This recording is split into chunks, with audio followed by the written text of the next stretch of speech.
C'est important de comprendre la liberté que nous avons en Jésus-Christ.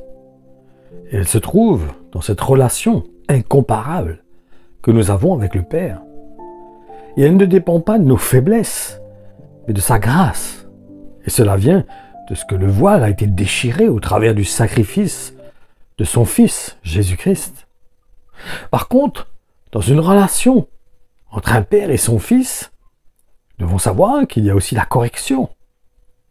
Alors qu'en ce qui concerne un enfant illégitime, elle ne se limite qu'à une réprimande.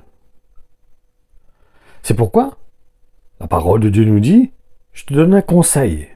Achète chez moi de l'or purifié au feu pour devenir réellement riche, des vêtements blancs pour te couvrir, afin de ne pas laisser apparaître ton indécente nudité, et un collier pour oindre tes yeux, afin que tu vois clair.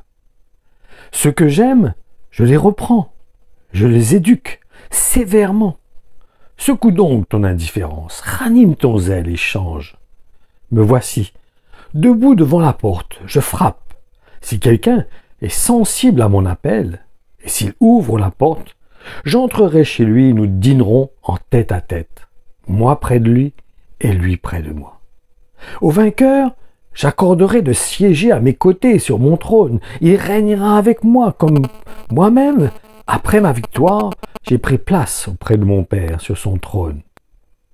Et j'ai pris le gouvernement avec lui. Que celui qui est capable d'écouter prête attention à ce que l'Esprit dit aux églises. Ce que nous venons de lire est dans l'Apocalypse, au chapitre 3, et du verset 18 à 22.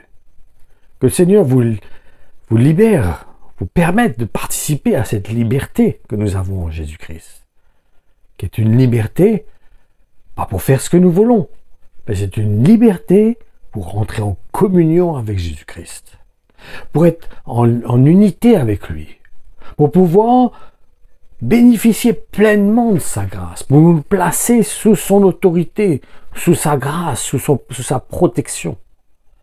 C'est pour ça que nous avons besoin vraiment de comprendre la liberté que nous avons en Jésus-Christ.